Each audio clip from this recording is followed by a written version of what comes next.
Hi everyone! Today we're going to be reviewing Sony's PlayStation 4 gaming console. There has been a battle raging for the better part of the last 2 decades between Microsoft and Sony for who can create the better console. In the latest generation, Microsoft got off on the wrong foot with an abysmal announcement and release.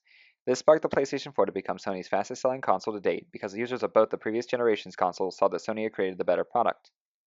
This console was designed to be what the gamers asked for, and not what the company felt was best for the industry, which is the approach Microsoft took.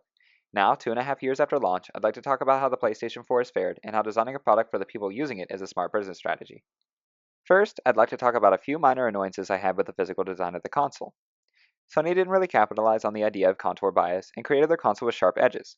However, I can forgive this overlook in design because the console isn't really meant to be held in your hands for long periods of time, and, most of the time, will be sitting on a shelf or desk while you control it with a wireless gamepad.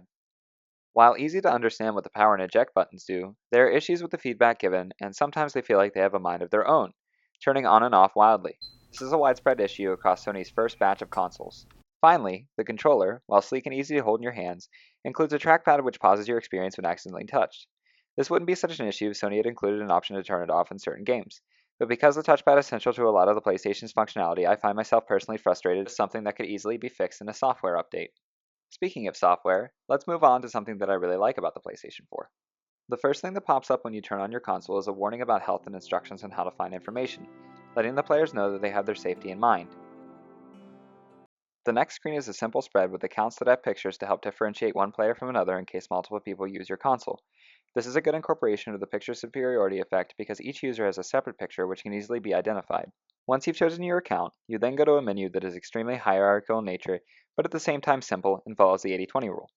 This design works best for consoles to avoid overwhelming the people who just want to use their PlayStation for gaming, while also allowing more tech-savvy users to search the menus and explore other functionalities.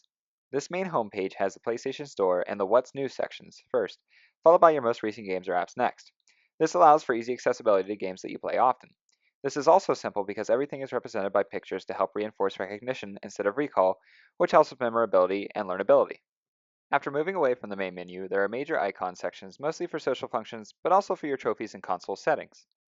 The PlayStation Trophy system is a great example of rewarding players' actions. Players are given trophies in different styles bronze, silver, gold, and platinum, depending on the difficulty of the task they perform while in game. This is a great way of making the player feel like they've accomplished something and feeling like they are skilled.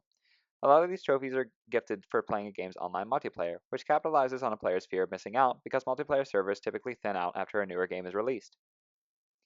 While I wish I could dive more into the PlayStation 4 software settings, there's not really much else I could talk about without actually playing some of the games for you, and I don't have enough time to do that. I do like how the PlayStation 4 makes it simple enough for novice users, while also including a hierarchy for more experienced users. I do most of my gaming on my PC, but if I had the choice, I would buy a PlayStation 4 if I was in the market for a console. Thank you very much for watching, and have a good day.